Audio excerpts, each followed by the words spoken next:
칠순날이었어요. 그날 그는 꽃 대신 밧줄을 가져왔습니다. 사람들은 축하의 노래를 불렀지만 나는 마당 한가운데 묶여 있었습니다. 왜 그랬냐고요? 그건 그 아이만이 알고 있었습니다. 모두가 미쳤다고 했습니다. 하지만 아무도 몰랐습니다. 그 아들이 눈물로 숨겨온 진짜 사연을. 그날 밤 어둠 속에서 내 휴대폰이 울렸습니다. 그리고 단 한 통의 전화가 모든 걸 바꾸어 버렸습니다. 그가 감춘 진심은 증오가 아니었습니다. 그리고 내가 그때 들은 이름은 절대 믿을 수 없는 이름이었습니다. 나는 아들의 손을 두려워하면서도 다시 아들을 기다릴 수밖에 없게 되는데 이야기를 시작하기 전에 구독을 눌러주세요. 안녕하세요. 저는 이서영이라고 합니다. 올해 69살이에요.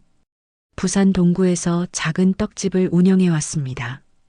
오늘은 제 칠순잔치가 있던 날이었어요. 그런데 지금 저는 아들 성진이 집 마당에 묶여 있습니다. 감나무에 등을 기댄 채로 말이에요. 몇 시간 전만 해도 이 집은 웃음소리로 가득했었어요. 동네 사람들과 친척들이 모여서 제 생일을 축하해 주셨거든요. 그때만 해도 성진이는 제 옆에서 환하게 웃고 있었습니다. 우리 어머니 덕분에 오늘이 있습니다. 성진이가 손님들 앞에서 인사말을 할 때였어요. 목소리가 떨리면서 감동적이었죠. 어머니가 평생 고생하시며 저를 키워주셨습니다. 손님들은 효자 아들 두셨네요 라며 부러워했어요. 저도 뿌듯했습니다. 하지만 지금은 어떤가요? 그 효자 아들이 저를 마당에 묶어놓고 있어요. 밧줄이 손목을 조여옵니다. 아파서 움직일 때마다 살이 쓸렸어요. 성진이가 직접 묶은 밧줄이었습니다. 어머니, 조용히 계세요. 성진이가 마지막에 제게 한 말이었어요. 목소리에는 애정이 전혀 없었습니다.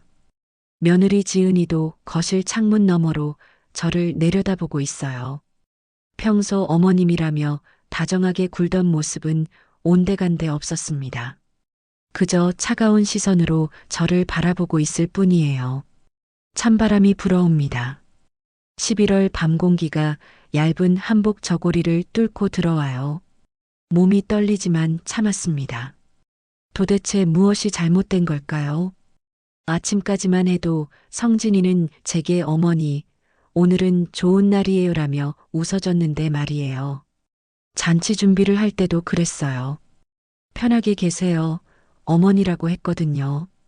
음식 준비며 손님 맞이까지 모든 걸 성진이와 지은이가 했습니다. 그런데 손님들이 모두 돌아간 뒤 갑자기 분위기가 변했어요. 성진이 얼굴이 차가워졌습니다. 마치 가면을 벗은 것처럼 말이에요. 어머니, 이제 끝이에요. 그때 성진이가 한 말이 계속 귓가에 맴돕니다. 무엇이 끝났다는 건지 모르겠어요. 혹시 떡집을 넘겨준 게 잘못이었을까요? 작년에 성진이가 어머니 혼자 하시기 힘드시죠라며 가게를 물려받겠다고 했을 때 기꺼이 넘겨줬거든요. 제가 더 크게 키워보겠습니다. 성진이가 그때 약속했어요. 효자라는 소리를 들으며 자랑스러워했죠. 통장도 맡겼어요. 어머니 돈 관리는 제가 할게요라고 했을 때 믿고 맡겼습니다. 아들을 믿지 못하면 누구를 믿겠어요. 그런데 이게 함정이었을까요? 모든 게 계획된 일이었을까요? 지은이가 창문을 열더니 밖으로 나왔어요. 저에게 다가오면서 미소를 지었습니다. 하지만 그 미소가 낯설게 느껴졌어요. 어머님 추우시죠? 지은이가 말했지만 담요를 가져다 주지는 않았어요. 내일 아침에 이야기하면 돼요. 무슨 이야기를 하겠다는 건지 모르겠어요. 하지만 좋은 이야기는 아닐 것 같았습니다. 지은이가 다시 집 안으로 들어갔어요. 그러더니 불을 껐습니다. 마당은 어둠에 잠겼어요. 저는 혼자 남겨졌어요. 감나무에 기댄 채로 밤하늘을 바라봤습니다. 별이 하나둘 나타나고 있었어요. 눈물이 나올 법도 한데 나오지 않았어요. 대신 가슴속에서 뭔가 딱딱한 게 자라나는 느낌이었습니다. 분노였을까요? 실망이었을까요? 아니면 배신감이었을까요? 평생 사랑했던 아들에게 이런 취급을 받다니 믿을 수가 없었어요. 잔치에서 효자 아들이라고 칭찬받을 때의 성진이 모습이 떠올랐어요. 그때 그 웃음이 진짜였을까요? 아니면 모든 게 연기였을까요? 손님들 앞에서 어머니를 모시고 잘 살겠다고 말했던 것도, 어머니 덕분에 오늘이 있다고 감사 인사했던 것도 모두 거짓말이었을까요? 찬바람이 더 세게 불어왔어요. 나뭇잎이 바스락거리는 소리가 들렸습니다. 적막한 밤이었어요. 이런 상황이 될 줄 알았다면 잔치도 하지 말았어야 했나요? 그냥 조용히 혼자 생일을 보냈으면 어땠을까요? 하지만 후회해도 소용없었어요. 이미 벌어진 일이니까요. 성진이는 내일 아침에 뭔가 요구를 해올 것 같았어요. 지은이 말처럼 이야기를 하자고 할 거예요. 과연 무엇을 원하는 걸까요? 떡집은 이미 넘겨줬고 돈도 맡겼는데 또 뭘 달라고 할까요? 혹시 남편이 남긴 기장 땅을 노리는 건 아닐까요? 그 땅만큼은 절대 넘겨줄 수 없어요. 남편이 마지막에 절대 팔지 말라고 당부했거든요. 밤이 깊어갔어요. 하지만 잠이 오지 않았습니다. 너무 많은 생각이 머릿속을 맴돌았어요. 한때는 자랑스러웠던 아들이 이제는 무서웠어요. 언제부터 이렇게 변한 걸까요? 아니면 원래 이런 사람이었는데 제가 몰랐던 걸까요? 그동안 착한 아들인 척 연기를 했던 건 아닐까요? 그렇다면 저는 평생 속고 살았던 건가요? 참 바보 같은 어머니였네요. 다음 날 아침이 되었어요. 성진이가 마당으로 나와서 저를 풀어줬습니다. 아무 말도 없이 밧줄만 끊더니 집 안으로 들어가라고 했어요. 거실에 들어서니 지은이가 아침을 차려놓고 있었어요. 평소처럼 정갈했지만 분위기는 무거웠습니다. 지은이는 저와 눈을 마주치지 않았어요. 어머니, 앉으세요. 성진이가 소파를 가리키며 말했어요. 목소리가 어제와 달랐습니다. 차갑고 무표정했어요. 저는 조용히 소파에 앉았어요. 온몸이 아팠지만 내색하지 않으려고 애썼습니다. 성진이가 제 맞은편에 앉았어요. 손에는 서류 뭉치를 들고 있었습니다. 그걸 테이블 위에 올려놓더니 저를 똑바로 바라봤어요. 어머니, 이제 솔직하게 이야기할게요. 성진이가 입을 열었어요. 회사가 어려워졌어요. 많이 어려워졌어요. 저는 가슴이 철렁했어요. 그동안 사업이 잘 된다고만 해서 믿고 있었거든요. 얼마나 어려운데요? 제가 조심스럽게 물었어요. 15억. 성진이가 간단히 대답했어요. 은행 빚만 그 정도예요. 저는 어지러웠어요. 15억이라는 돈이 얼마나 큰지 상상도 할 수 없었습니다. 어떻게 그렇게까지. 부동산 경기가 안 좋아졌거든요. 성진이가 말을 끊으며 설명했어요. 진행하던 프로젝트들이 모두 엎어졌어요. 분양도 안 되고 투자자들도 발을 빼고. 지은이가 주방에서 나와서 성진이 옆에 앉았어요. 표정이 심각했습니다. 어머님, 정말 심각한 상황이에요. 지은이가 말했어요. 이대로 가다가는 회사가 망해요. 성진이가 서류를 넘기며 보여줬어요.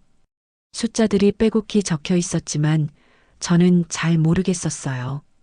그래서 어머니한테 부탁이 있어요. 성진이가 진지한 표정으로 말했어요. 명동 땅 말이에요.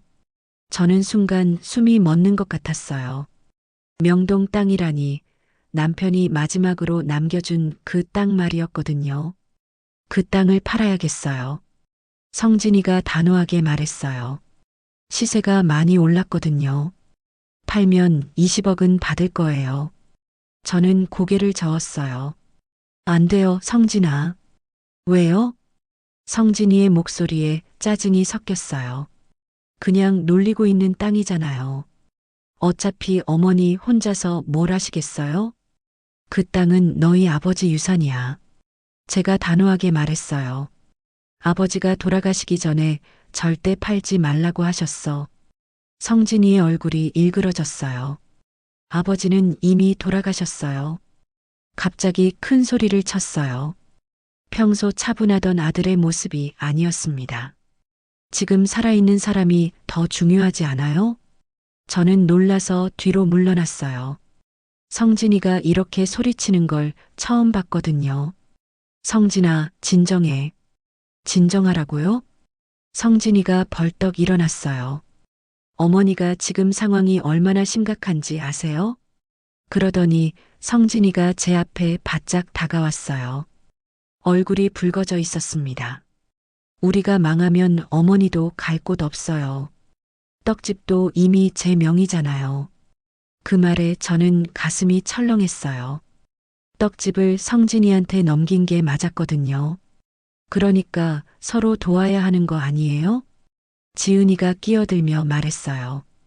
어머님도 우리랑 함께 사시는 거잖아요. 저는 두 사람을 번갈아 봤어요. 뭔가 이상했어요. 마치 미리 짜놓고 하는 말 같았거든요. 다른 방법은 없을까? 제가 물었어요.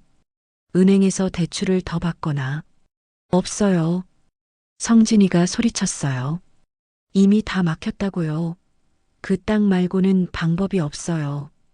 그때 성진이가 갑자기 제 팔을 잡았어요. 힘이 세서 아팠습니다. 어머니가 고집 부리면 우리 다 끝나요. 성진아, 아파. 제가 말하려는 순간 성진이 손이 번쩍 올라갔어요. 짝! 뺨에 따끔한 통증이 느껴졌어요. 성진이가 저를 때린 거였습니다. 저는 순간 말문이 막혔어요. 아들이 저를 때렸다는 게 믿어지지 않았거든요. 어머니가 너무 이기적이에요. 성진이가 흥분해서 말했어요. 자식들은 망해가는데 혼자만 고집 부리고. 저는 뺨을 만지며 성진이를 바라봤어요. 이 사람이 정말 제 아들일까요? 평생 저를 사랑한다고 했던 그 아들일까요? 지은이는 옆에서 그 모습을 지켜보고만 있었어요. 말리지도 않고 놀라지도 않았습니다. 마치 예상하고 있었던 것처럼요. 지은아, 제가 며느리를 보며 말했어요. 내가 말려야지. 하지만 지은이는 고개를 저었어요. 어머님이 이해해 주셔야 해요. 차가운 목소리였어요. 평소 다정했던 며느리가 아니었습니다. 우리가 이렇게까지 부탁드리는데 저는 온몸이 떨렸어요. 뺨의 아픔보다 마음이 더 아팠습니다. 성진아, 너는 왜 이래? 왜요? 제가 잘못했나요? 성진이가 되물었어요. 어머니를 위해서 하는 말인데요. 저는 황당했어요. 저를 때리고서 저를 위한다니요. 그 땅 팔면 어머니도 편해져요. 지은이가 덧붙였어요. 관리할 것도 없고 세금 낼 것도 없고. 두 사람이 번갈아 가며 저를 설득했어요. 하지만 설득이라기보다는 압박이었습니다. 일주일 드릴게요. 성진이가 마지막에 말했어요. 그때까지 생각해 보세요. 저는 아무 말도 할 수 없었어요. 뺨이 아직도 얼얼했고 머릿속이 복잡했습니다. 성진이와 지은이가 거실을 나갔어요. 저는 혼자 소파에 앉아 있었습니다. 남편의 얼굴이 떠올랐어요.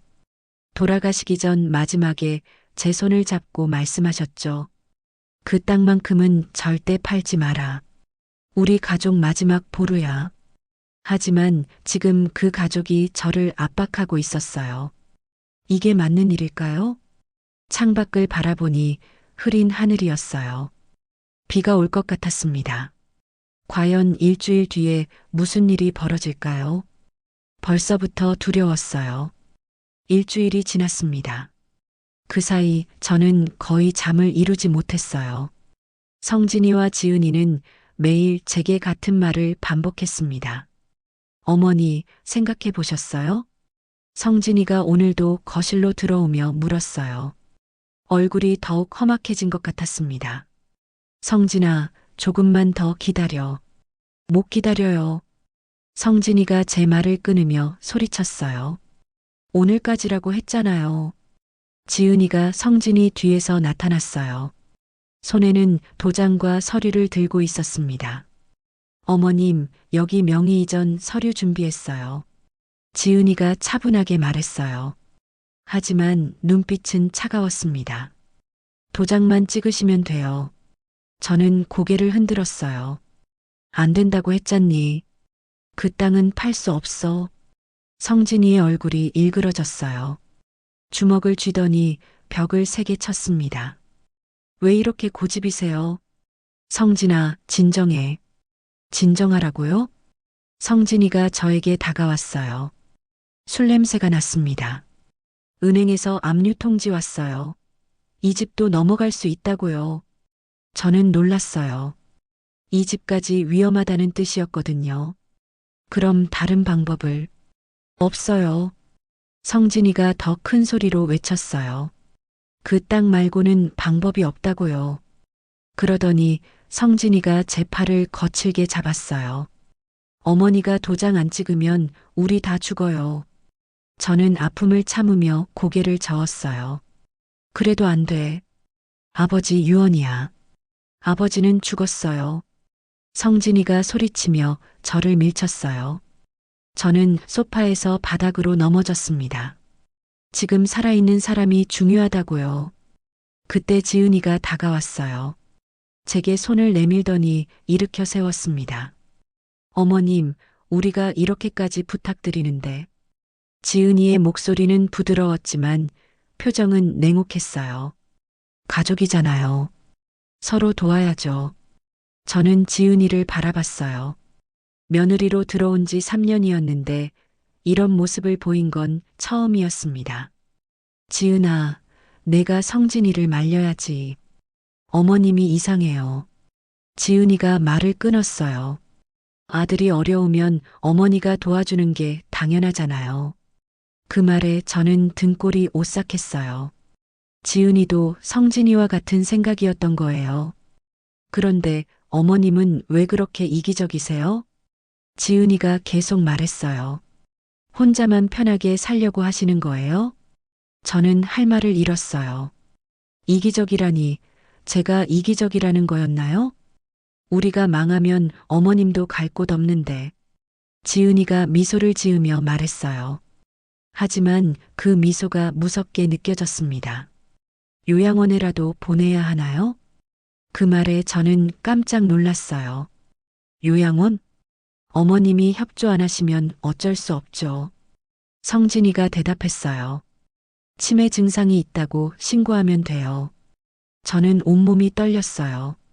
치매라니, 저는 멀쩡한데 그런 거짓말을 하겠다는 거였나요?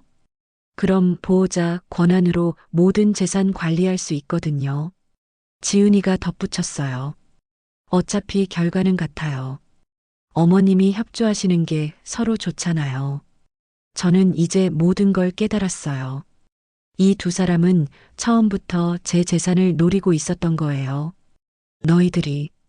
너희들이 이런 계획을. 어머니가 너무 고지식해서 그래요. 성진이가 차가운 목소리로 말했어요. 시대가 바뀌었는데 옛날 생각만 하고. 저는 더 이상 참을 수 없었어요. 안 돼. 제가 큰 소리로 외쳤어요. 절대 안 돼. 그 땅은 못 팔아. 성진이와 지은이가 서로 눈을 마주봤어요. 뭔가 신호를 주고받는 것 같았습니다. 그럼 어쩔 수 없네요. 성진이가 말했어요. 어머니가 정신 차릴 때까지 기다려야겠어요. 두 사람이 저를 양쪽에서 잡았어요. 뭐 하는 거야? 제가 소리쳤지만 소용없었어요. 어머니, 조용히 하세요. 성진이가 저를 끌고 마당으로 나갔어요. 지은이도 따라왔습니다. 감나무 앞에 도착하자 성진이가 밧줄을 가져왔어요. 성진아, 제발 이러지 마. 어머니께서 고집을 꺾으실 때까지예요. 성진이가 밧줄로 저를 감나무에 묶기 시작했어요. 이번에는 더 단단히 묶었습니다. 아파요, 성진아. 참으세요. 성진이의 목소리에는 감정이 없었어요. 지은이가 옆에서 그 모습을 지켜봤어요. 표정에 미세한 만족감이 스쳐갔습니다. 어머님, 내일까지 다시 생각해 보세요. 지은이가 말했어요. 현명한 선택하시길 바라요. 두 사람이 집 안으로 들어갔어요. 저는 다시 혼자 마당에 남겨졌습니다. 해가 지기 시작했어요. 11월 바람이 차갑게 불어왔습니다. 이번에는 더 추웠어요. 그런데 이상했어요. 무서워야 할 텐데 오히려 정신이 또렷해졌습니다. 이 두 사람은 단순히 돈이 필요한 게 아니었어요. 저를 없애려고 하는 것 같았습니다. 성진이 말투며 지은이의 차가운 시선이며 모든 게 계획적이었어요. 혹시 저를 이렇게 묶어두고 병들게 하려는 건 아닐까요? 아니면 정말로 요양원에 보내려는 걸까요? 그때 갑자기 오래된 기억이 떠올랐어요. 태준 오빠. 한국 전쟁 때 저를 구해준 오빠 생각이 났어요. 그때 오빠가 제게 작은 수첩을 줬었죠. 힘들면 이 번호로 전화해. 그 수첩이 아직도 침실 서랍에 있었어요. 하지만 지금은 손이 묶여 있어서 갈 수가 없었습니다. 과연 60년이 지난 지금도 그 번호가 살아있을까요? 오빠가 아직 살아계실까요? 하지만 지푸라기라도 잡고 싶은 심정이었어요. 다른 방법이 없었거든요. 밤이 깊어갈수록 추위가 더해졌어요. 하지만 저는 포기하지 않기로 했습니다. 내일은 꼭 그 수첩을 찾아야겠어요. 그리고 태준 오빠에게 연락을 해봐야겠습니다. 마지막 희망이라도 붙잡고 싶었어요. 밤이 더 깊어졌어요. 성진이와 지은이는 집 안에서 술을 마시며 웃고 있었습니다. 창문 너머로 들려오는 그들의 목소리가 마치 축배를 올리는 것 같았어요. 내일이면 끝이야. 성진이 목소리였어요. 어머니도 포기할 거야. 이제 더 이상 버틸 수 없을 테니까. 저는 이를 악물었어요. 포기라니 그렇게 쉽게 넘어갈 거라고 생각하다니요. 찬바람이 더 세게 불었어요. 얇은 옷 위로 스며드는 차가운 기운에 온몸이 떨렸습니다. 하지만 정신만큼은 오히려 맑아졌어요. 새벽 2시쯤이었을까요? 집안이 조용해졌어요. 두 사람이 잠든 것 같았습니다. 저는 조심스럽게 몸을 움직여 봤어요. 밧줄이 어제보다 더 단단했지만 계속 시도하니 조금씩 느슨해졌습니다. 1시간쯤 지났을까요? 간신히 한 손을 빼낼 수 있었어요. 그 다음은 쉬웠습니다.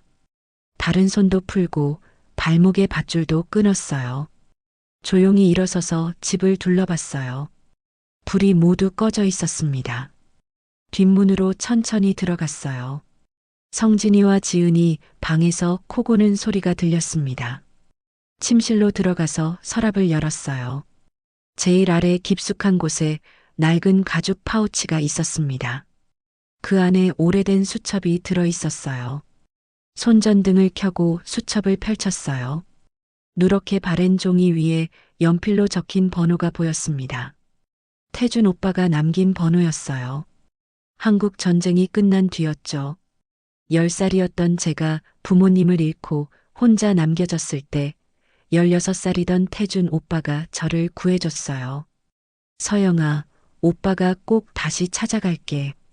오빠가 마지막에 제게 한 약속이었어요. 힘들면 이 번호로 전화해. 꼭이야. 그때 오빠가 제 손에 쥐어준 수첩이 바로 이거였어요.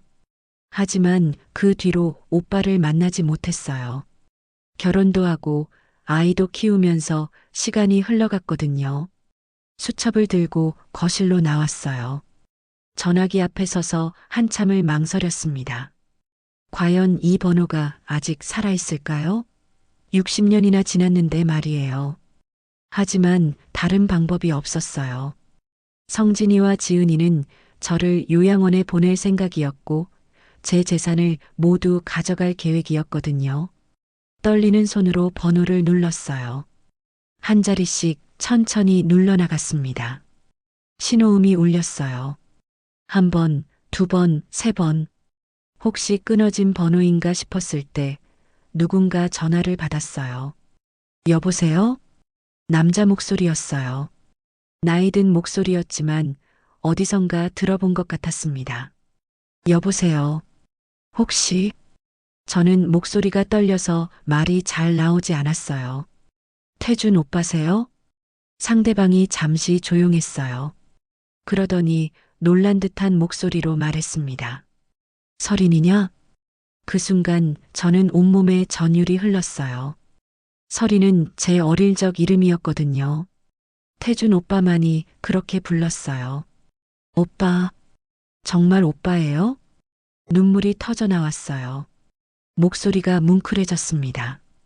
어떻게, 이 번호를 어떻게, 오빠가 놀라며 물었어요. 오빠가 준 수첩이요. 아직 가지고 있었어요. 설이나, 오빠 목소리에도 감정이 섞여 있었어요. 많이 힘들었지. 목소리만 들어도 알 수 있어. 저는 울음을 참으며 대답했어요. 오빠 도와주세요. 저 혼자서는 안 되겠어요. 무슨 일이야? 천천히 말해봐. 오빠가 차분하게 말했어요. 저는 지금까지 있었던 일들을 간단히 설명했어요. 성진이와 지은이가 어떻게 제게 땅을 팔라고 강요했는지, 어떻게 저를 묶어두고 협박했는지 말이에요. 오빠는 중간에 한 번도 말을 끊지 않고 들어줬어요. 그 개자식들이. 이야기를 다 들은 오빠가 분노에 찬 목소리로 중얼거렸어요. 설이나 주소 말해라. 부산 동구 범일동. 제가 주소를 말하자 오빠가 즉시 대답했어요. 1시간. 네. 1시간 안에 도착할게. 그때까지 무슨 일이 있어도 버텨라. 오빠 목소리에 단호함이 담겨 있었어요. 정말요? 제가 믿기지 않는다는 듯 물었어요. 설이나, 오빠가 언제 거짓말했니? 그 말에 저는 안도감에 눈물이 또 흘렀어요. 오빠가 간다고 해서 당장 문제가 해결되는 건 아니지만. 걱정하지 마. 오빠가 말을 끊었어요. 오빠가 해결해 줄게. 내가 당한 모든 일들을 말이야.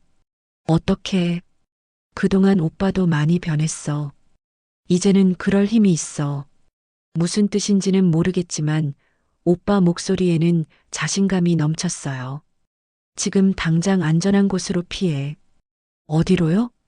집 뒤편에 공원이 있지? 거기서 기다려. 네. 절대 집으로 돌아가지 마. 오빠가 올 때까지만 버텨라. 전화를 끊고 나서 저는 조심스럽게 집을 나갔어요. 뒷문으로 나가서 공원으로 향했습니다. 공원 벤치에 앉아 있으니 마음이 조금 편해졌어요. 추웠지만 희망이 생겼거든요.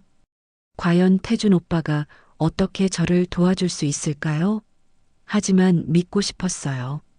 어릴 때 저를 구해준 그 오빠를 말이에요. 시간이 천천히 흘러갔어요. 1시간이 거의 다 되어갈 때쯤 공원 입구에 검은색 승용차가 나타났습니다. 차에서 한 사람이 내렸어요. 키가 크고 마른 체격의 노인이었습니다. 달빛에 비친 그 사람의 얼굴을 보는 순간 저는 확신했어요. 태준 오빠였어요. 오빠가 공원으로 다가왔어요. 주름은 많이 생겼지만 여전히 그때 그 모습이었습니다. 설이나. 오빠가 제 이름을 부르며 벤치 앞에 섰어요. 목소리가 따뜻했습니다. 오빠. 저는 일어나서 오빠를 바라봤어요. 꿈인지 현실인지 믿어지지 않았습니다. 많이 힘들었지. 오빠가 제 어깨에 손을 올리며 말했어요. 이제 괜찮아. 오빠가 왔으니까. 그 말에 눈물이 터져 나왔어요. 60년 만에 만난 오빠였지만 여전히 든든했습니다. 오빠가 코트를 벗어서 제 어깨에 걸쳐줬어요. 따뜻했어요. 일단 차에 타자. 오빠가 제 팔을 부축하며 말했어요. 차 안은 조용했어요. 오빠가 시동을 걸고 천천히 출발했습니다. 성진이한테 가는 거예요? 제가 조심스럽게 물었어요. 응, 정리해야 할 일이 있어. 오빠 목소리에는 단호함이 담겨 있었어요. 몇 분 뒤 차가 성진이 집 앞에 도착했어요. 집은 조용했습니다. 아직 잠들어 있는 것 같았어요. 그런데 이상했어요. 오빠 차 뒤로 검은 승용차들이 줄지어 나타났습니다. 한 대, 두 대, 세 대, 모두 5대였어요. 각 차에서 정장을 입은 사람들이 내렸어요. 모두 진지한 표정이었습니다. 오빠, 이 사람들이 내 사람들이야. 오빠가 간단히 대답했어요. 그때야 깨달았어요. 태준 오빠가 보통 사람이 아니라는 걸 말이에요. 오빠가 차에서 내렸어요. 저도 따라서 내렸습니다. 들어가자. 오빠가 성진이 집 대문을 열며 말했어요. 마치 자기 집인 것처럼 자연스러웠습니다. 마당에 들어서니 감나무가 보였어요. 아직도 밧줄이 매여 있었습니다.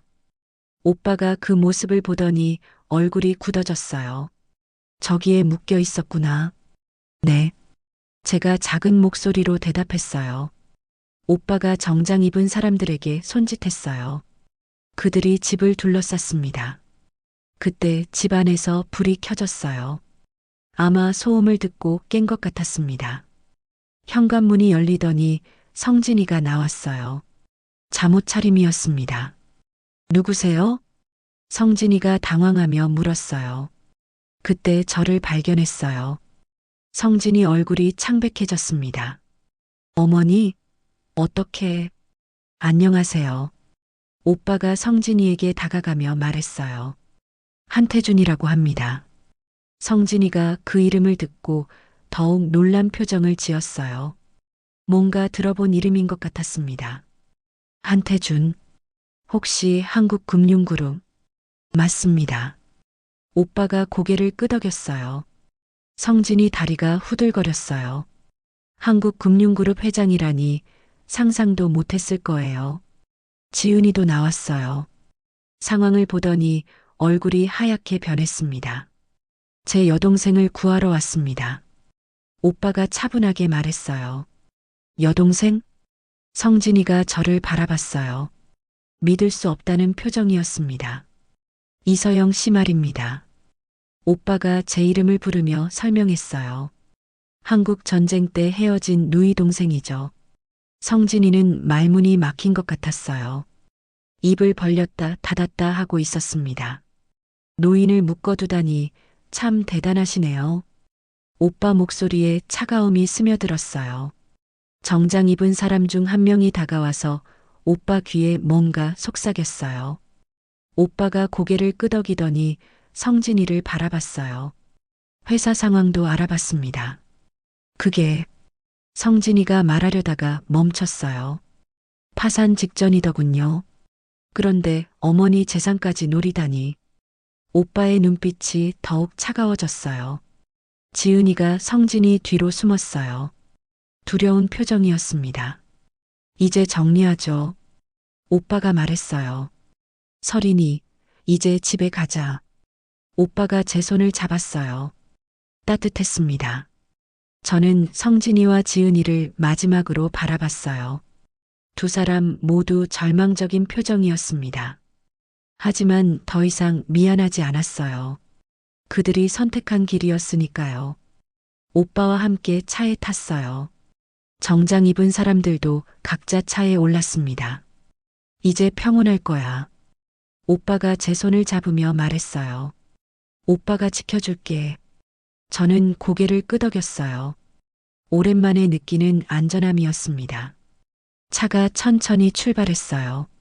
창밖으로 성진이 집이 멀어져 갔습니다. 이제 정말로 새로운 시작이었어요. 태준 오빠와 함께 말이에요. 오빠가 차에서 내렸어요. 저도 따라서 내렸습니다. 마당에는 검은 양복을 입은 사람들이 집을 둘러싸고 있었어요.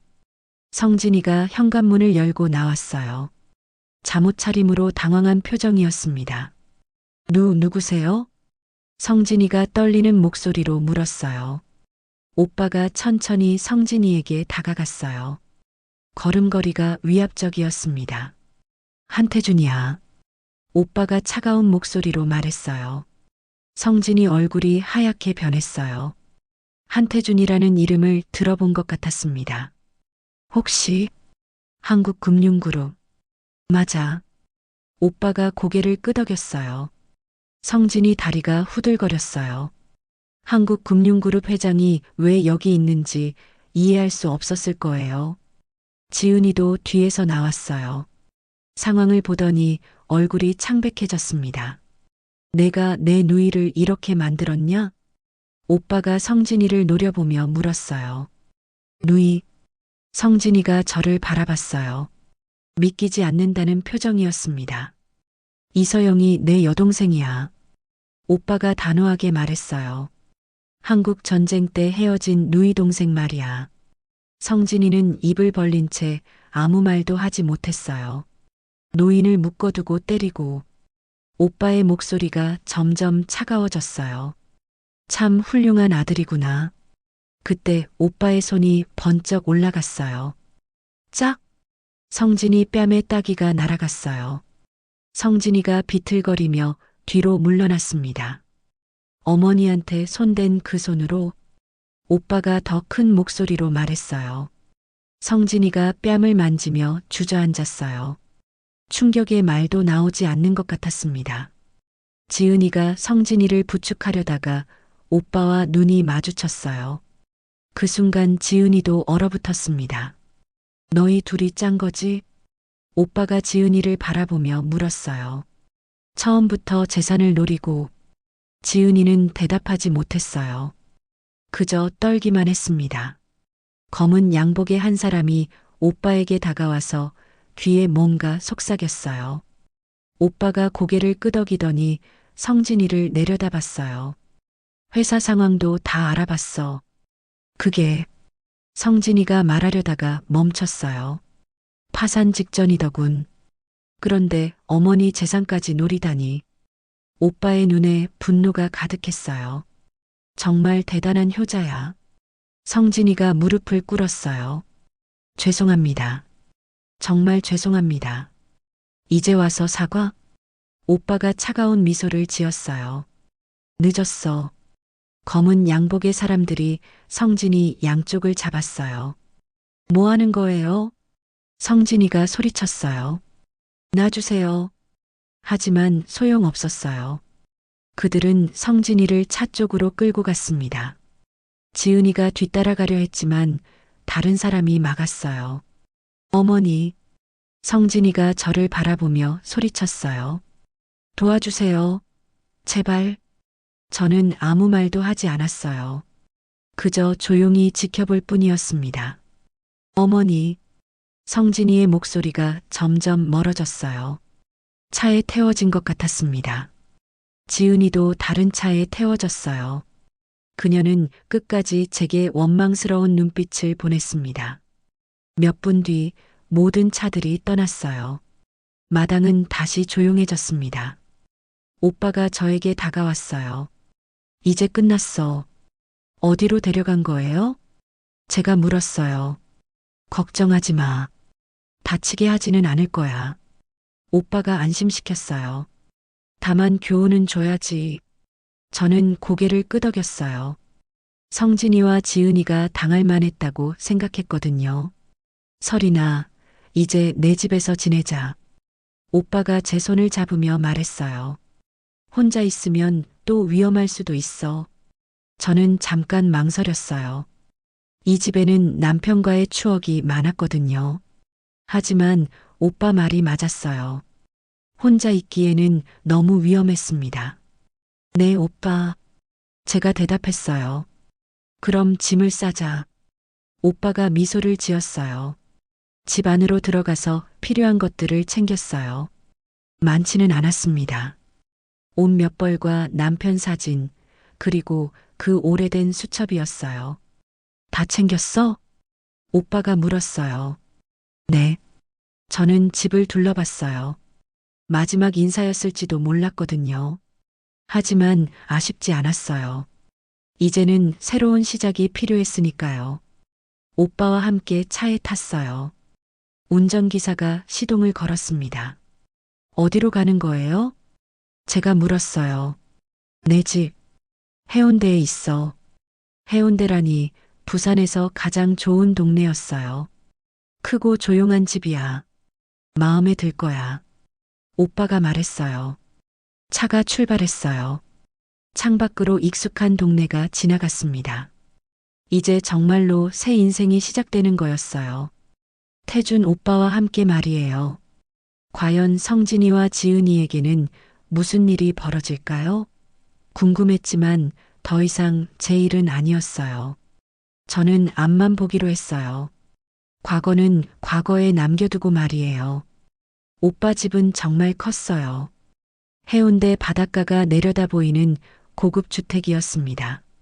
정원도 넓고 방도 여러 개였어요. 여기가 내 방이야. 오빠가 2층 끝방을 보여줬어요.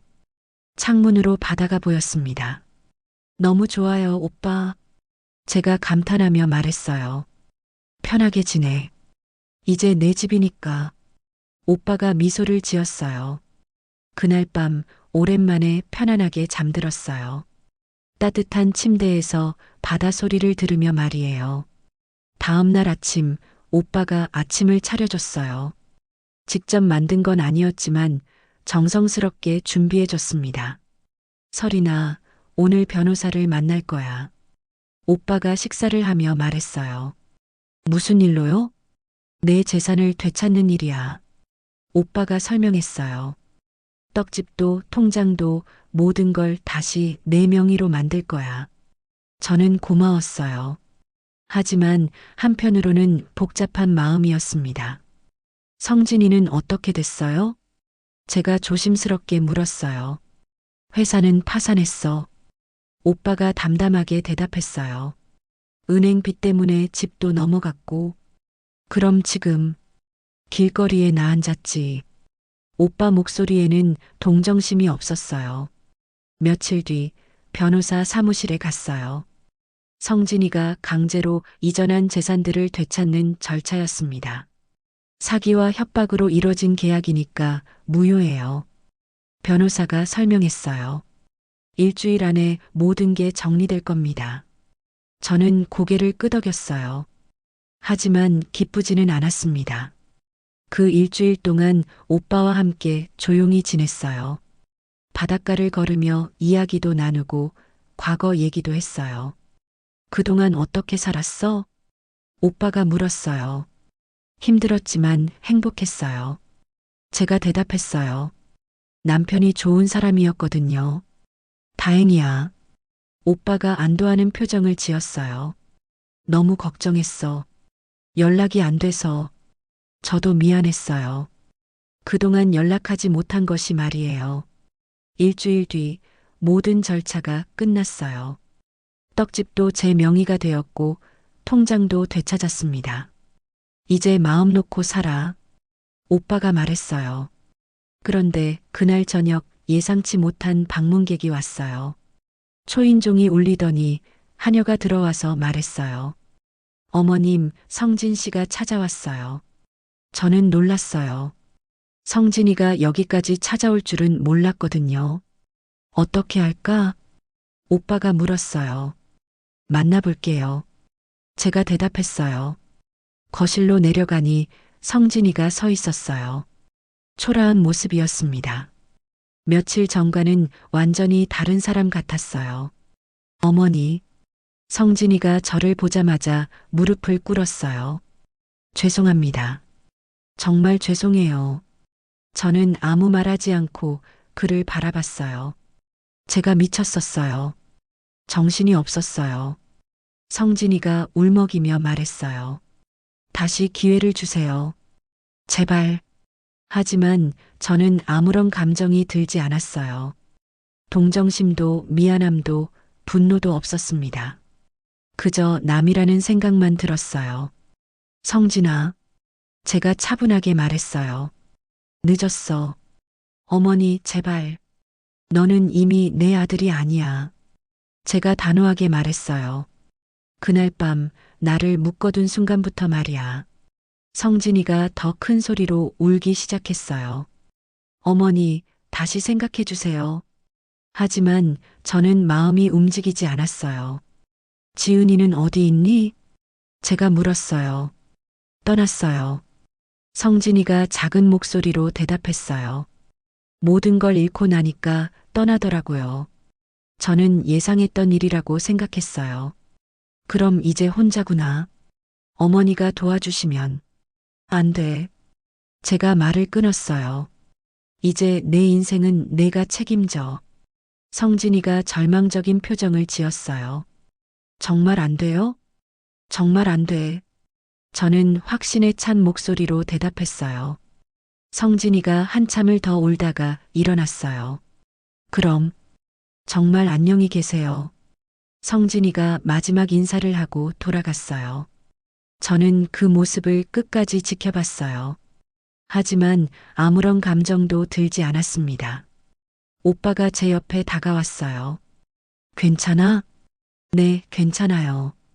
제가 대답했어요. 정말로 괜찮았어요. 마음이 편했습니다. 이제 정말 끝난 것 같아요. 제가 창밖을 바라보며 말했어요. 새로 시작할 수 있을 것 같아요. 오빠가 제 어깨에 손을 올렸어요. 그래, 이제 시작이야. 밖에서는 바람이 불고 있었어요. 하지만 집 안은 따뜻했습니다. 저는 처음으로 진짜 평화를 느꼈어요. 분노도 원망도 미련도 없는 진짜 평화 말이에요. 이제 남은 인생을 어떻게 살아야 할까요? 하지만 서두르지 않기로 했어요. 천천히 생각해 보면 되니까요. 오빠가 있고 건강하고 지킬 것도 있으니까 그것만으로도 충분했어요. 한 달이 더 지났어요. 오빠와 함께 평온한 나날을 보내고 있었습니다. 매일 아침 바닷가를 걸으며 새로운 하루를 시작했어요. 그런데 오늘 아침 하녀가 황급히 들어왔어요. 어머님, 성진 씨가 또 왔어요. 또요? 제가 놀라며 물었어요. 네, 이번엔 정말 말이 아니에요. 하녀가 걱정스러운 표정으로 말했어요. 거실로 내려가 보니 정말 충격적이었어요. 성진이가 거지 같은 모습으로 바닥에 엎드려 있었습니다. 며칠 굶은 것 같았어요. 얼굴은 수척하고 옷은 너덜너덜했습니다. 어머니, 성진이가 저를 보자마자 기어와서 제 발목을 잡았어요. 살려주세요. 제발 살려주세요. 목소리가 간절했어요. 하지만 저는 아무런 감정도 느끼지 못했습니다. 성진아, 일어나. 제가 차분하게 말했어요. 안 일어날 거예요. 성진이가 소리쳤어요. 어머니가 용서해 주실 때까지 안 일어날 거예요. 저는 성진이를 내려다봤어요. 한때는 자랑스러워했던 아들이었는데 이제는 낯선 사람 같았습니다. 지은이도 떠나고 친구들도 다 등을 돌렸어요. 성진이가 울면서 말했어요. 이제 어머니밖에 없어요. 저는 소파에 앉았어요. 성진이와 같은 높이에서 대화하고 싶지 않았거든요. 성진아, 너 기억하니? 제가 조용히 말했어요. 칠순잔치 그날 밤 말이야. 성진이 몸이 굳어졌어요. 감나무에 묶어둔 그날 밤. 제가 계속 말했어요. 내가 나를 돌아보며 웃던 그 표정. 그때 일이 생생히 떠올랐어요. 성진이가 마지막에 저를 돌아본 그 차가운 시선 말이에요. 그때 너는 내가 정말 죽어도 상관없다는 눈빛이었어. 성진이가 고개를 들었어요. 눈물로 범벅이 된 얼굴이었습니다. 그런 적 없어요. 있었어. 제가 단호하게 말했어요. 분명히 있었어. 나는 봤거든. 성진이가 말문이 막혔어요. 그때 나는 알았어. 내가 더 이상 내 아들이 아니라는 걸. 제가 천천히 말했어요. 그냥 재산을 노리는 남남이라는 걸. 어머니, 그때 제가 정신이 없었다고? 제가 말을 끊었어요. 그럼 지금은 정신이 있다는 거야? 성진이가 대답하지 못했어요. 지금도 마찬가지야. 위기가 오니까 다시 찾아온 거잖아. 저는 일어서서 창가로 걸어갔어요. 바다가 보였습니다. 성진아, 이제 그만해. 제가 등을 돌린 채 말했어요. 더 이상 나를 괴롭히지 마. 어머니, 성진이가 뒤에서 소리쳤어요. 정말 안 돼요? 저는 돌아보지 않았어요. 바다만 바라보고 있었습니다. 정말 안 돼. 제가 확실히 말했어요. 이제 끝이야. 성진이가 한참을 울다가 조용해졌어요. 아마 포기한 것 같았습니다. 그럼 정말 안녕히 계세요. 성진이가 마지막으로 인사하고 나갔어요. 저는 끝까지 돌아보지 않았어요. 그럴 필요가 없었거든요. 오빠가 제 옆에 왔어요. 힘들었지? 아니요. 제가 대답했어요. 전혀 힘들지 않았어요. 정말로 그랬어요. 마음이 편했습니다. 이제 정말 끝난 것 같아요. 제가 바다를 바라보며 말했어요. 미련도 후회도 없어요. 오빠가 제 어깨에 손을 올렸어요. 잘했어, 설이나. 저는 깊게 숨을 들이마셨어요. 바닷바람이 상쾌했습니다. 그동안 저를 짓눌렀던 모든 것들이 사라진 기분이었어요. 아들에 대한 미련도, 가족에 대한 의무감도 모두 말이에요. 오빠, 이제 뭘 하며 살까요? 제가 물었어요. 하고 싶은 거 하면서 살아. 오빠가 미소를 지었어요. 이제는 내 시간이야. 그 말이 마음에 들었어요. 내 시간이라니 얼마나 자유로운 말인가요? 70평생을 남을 위해 살았어요. 부모님 뜻에 따라 남편 뒷바라지하며 아들 키우며 살았죠. 하지만 이제는 달랐어요. 진짜 저만을 위한 시간이 시작된 거예요. 오빠 여행이나 갈까요? 제가 말했어요. 어디든 좋아요. 가보고 싶었던 곳들 말이에요. 좋은 생각이야. 오빠가 대답했어요. 내일부터 계획을 세워보자. 저는 고개를 끄덕였어요. 가슴이 두근거렸습니다. 새로운 시작이었어요. 진짜 제 인생의 시작 말이에요. 밖에서는 갈매기들이 울고 있었어요. 자유롭게 날아다니는 모습이 부러웠습니다. 저도 이제 그렇게 살 수 있을 거예요. 아무에게도 얽매이지 않고 자유롭게 말이에요. 사랑도 혈육도 미련도 끝났어요. 이제는 저로 살아갈 거예요. 그것만으로도 충분했어요. 그럼 오늘 이야기는 여기까지입니다. 영상을 시청해주신 모든 분들 고맙습니다. 구독과 좋아요 부탁드립니다. 감사합니다.